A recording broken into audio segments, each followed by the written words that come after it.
नमस्कार, मैं हूं श्वेता। फटाफट 30 खबरों में आपका स्वागत है। चलिए जानते हैं देश प्रदेश की प्रमुख खबरें। कोविड केस बढ़े, पीएम से मुलाकात के लिए आरटी-पीसीआर जरूरी। देश में कोविड-19 के एक्टिव केस 7,121 तक पहुंच चुके हैं, जिनमें सबसे ज्यादा मामले केरल में हैं और गुजरात में हैं। हालात को देखते हुए पीएम मोदी से मिलने वाले मंत्रियों के लिए आरटी-पीसीआर टेस्ट कराना जरूरी किया गया है। सरकार अलर्ट मोड में है, हालांकि आधिकारिक घोषणा अब तक नहीं हुई है। लालू यादव का अनोखा जन्मदिन जश्न। राजद प्रमुख लालू प्रसाद यादव के 78वें जन्मदिन पर अनिल कुमार 78 तरह के फलों का टोकरा लेकर बधाई देने पहुंचे। वहीं कार्यकर्ताओं ने 78 किलो का लड्डू भी भेंट किया है। राबड़ी देवी के पटना स्थित आवास पर जश्न का माहौल रहा और बड़ी संख्या में समर्थक जुटे। एलन मस्क ने ट्रंप से मांगी माफी। दुनिया के सबसे अमीर शख्स एलन मस्क ने अमेरिकी राष्ट्रपति डोनाल्ड ट्रंप के खिलाफ की गई सोशल मीडिया पोस्ट पर खेद जताया है। मस्क ने स्वीकार किया है कि उनकी कुछ टिप्पणियां बहुत आगे चली गई थी और उन्हें इसका पछतावा है। हाल ही में दोनों के बीच सोशल मीडिया पर तीखी तकरार देखी गई। राजीव घई को सम्मान, बेटी की भावुक पोस्ट। लेफ्टिनेंट जनरल राजीव घई, जिन्होंने ऑपरेशन सिंदूर और भारत पाक सीजफायर में अहम भूमिका निभाई, उनको उत्तम युद्ध सेवा मेडल से सम्मानित किया गया है। साथ ही उन्हें डीजीएमओ और deputy chief of army staff नियुक्त किया गया। इस मौके पर उनकी बेटी शरण घई ने सोशल मीडिया पर गर्व भरा इमोशनल पोस्ट साझा किया है। मोदी ने डेलीगेशन की सराहना की। प्रधानमंत्री नरेंद्र मोदी ने 33 देशों की यात्रा करने वाले बहुदलीय संसदीय प्रतिनिधिमंडलों की सराहना की है, जिन्होंने आतंकवाद के खिलाफ भारत की सख्त नीति और शांति की प्रतिबद्धता को वैश्विक मंचों पर प्रभावी रूप से रखा है। विदेश मंत्री एस जयशंकर ने भी इन प्रयासों की प्रशंसा की है। इन दलों में 50 से अधिक सांसद शामिल थे। एआईसीटीई की लैब टू मार्केट पहल। एआईसीटीई ने टेक्निकल स्टूडेंट्स के इनोवेटिव आइडियाज को प्रोत्साहित करने के लिए लैब टू मार्केट योजना शुरू की है। इस योजना के तहत 60 करोड़ रुपए का फंड तय किया गया है, जिसमें से 10 करोड़ पॉलिटेक्निक संस्थानों के लिए है। AI, health care, green energy जैसे क्षेत्रों में प्राथमिकता दी जाएगी और हर प्रोजेक्ट को अधिकतम 50 लाख रुपए की सहायता मिलेगी। एसबीआई क्लर्क मेंस रिजल्ट जल्द। एसबीआई जल्द ही क्लर्क मेंस परीक्षा 2025 का रिजल्ट जारी करेगा, जो ऑनलाइन वेबसाइट sbi.co.in पर पीडीएफ फॉर्मेट में उपलब्ध होगा। रिजल्ट में मेरिट लिस्ट के माध्यम से योग्य उम्मीदवारों के रोल नंबर होंगे। चयनित उम्मीदवारों को अंतिम चरण के रूप में स्थानीय भाषा टेस्ट देना होगा। इस भर्ती प्रक्रिया के तहत देश भर में 13,735 पद भरे जाएंगे।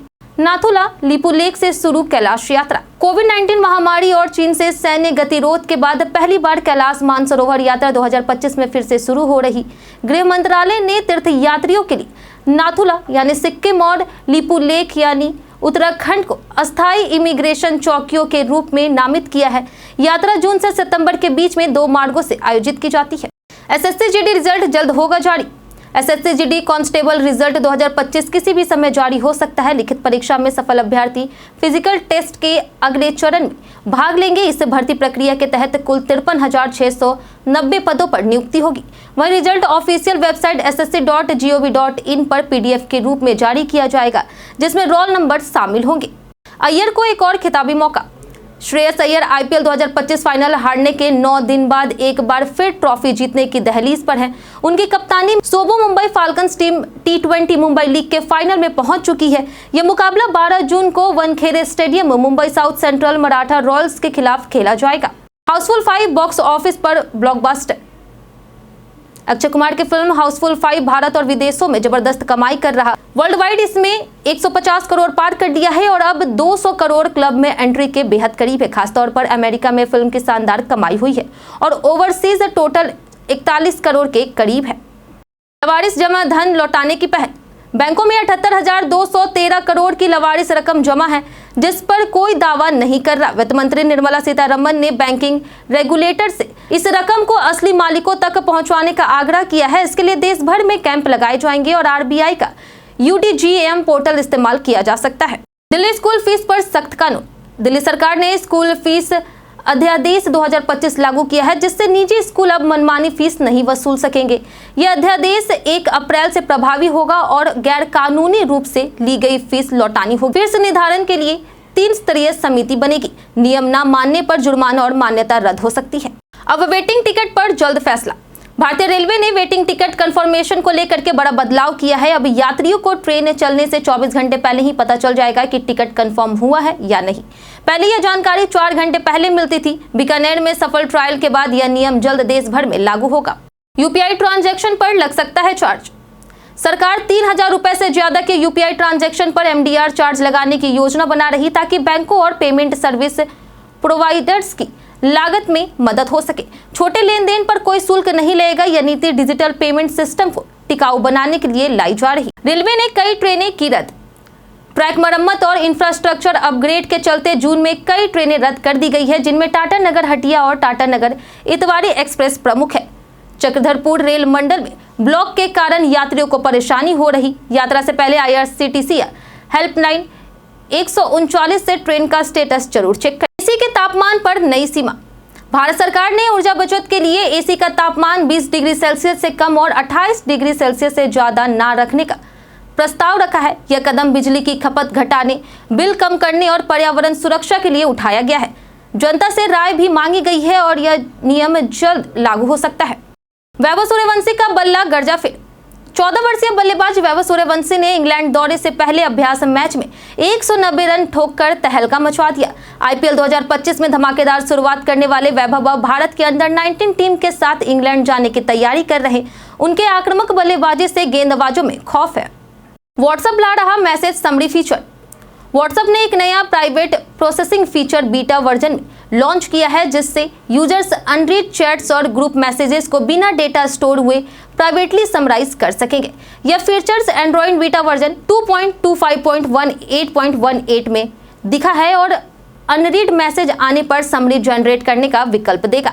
भारत जनसंख्या में अव्वल, घटा जन्म दर। UNFPA की रिपोर्ट के अनुसार भारत 2025 तक 1.46 अरब की जनसंख्या के साथ दुनिया का सबसे अधिक आबादी वाला देश बना रहा। फर्टिलिटी रेट घटकर 1.9 हो गई है। जन्म दर में गिरावट के बावजूद भारत की युवा आबादी मजबूत है और जनसंख्या में गिरावट की संभावना जताई गई है। दिल्ली विकास पर PM-CM बैठक। मुख्यमंत्री रेखा गुप्ता ने प्रधानमंत्री नरेंद्र मोदी से मुलाकात कर दिल्ली में चल रहे विकास कार्यों की जानकारी दी। उन्होंने बच्चों को राष्ट्रीय युद्ध स्मारक ले जाने की बात कही। हरित दिल्ली अभियान के तहत 70 लाख पौधे लगाए जाएंगे। PM ने राजधानी के भविष्य के लिए अपने सुझाव साझा किए। तत्काल टिकट बुकिंग में नया नियम। रेलवे ने तत्काल टिकट बुकिंग के नियमों में बदलाव किया है। 1 जुलाई से आधार सत्यापन और 15 जुलाई से OTP सत्यापन अनिवार्य होगा। यह नियम ऑनलाइन काउंटर और एजेंट बुकिंग पर लागू होगा।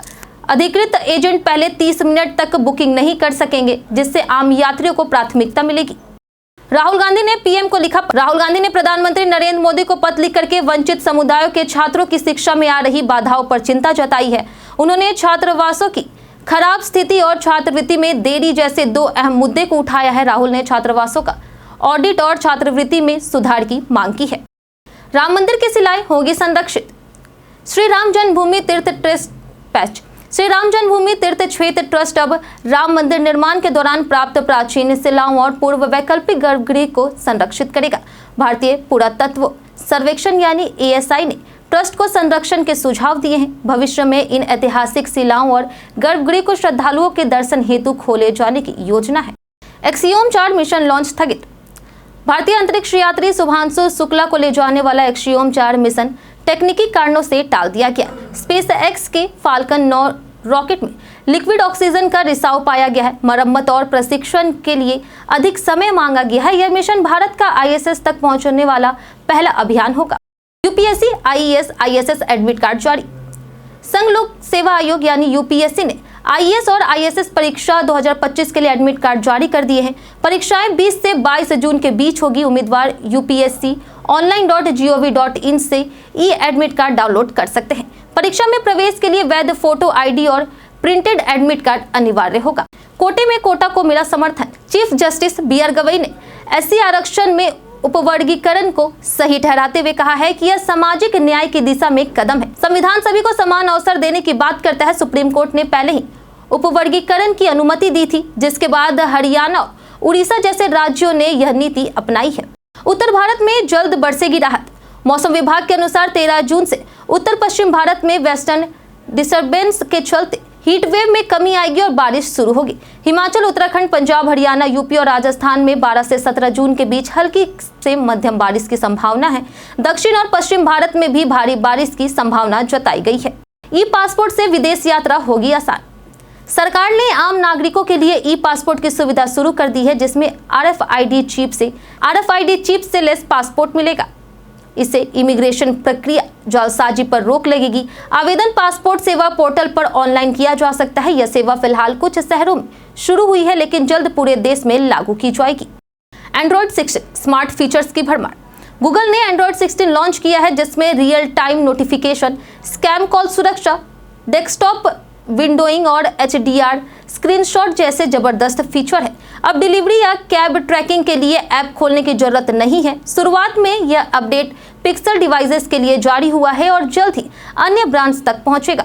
आज के लिए फिलहाल इतना ही। जिन लोगों ने हमें कमेंट किया था उनके नाम है जितेंद्र ठाकुर, नौशाद रजा, मनोज दास, संजीव कुमार, शौकत, राकेश मिश्रा, रविशंकर और सचिन। चलिए अब बढ़ते हैं आज के सवाल की ओर। और आज का सवाल है कि आपके इलाके में पानी की सही व्यवस्था है?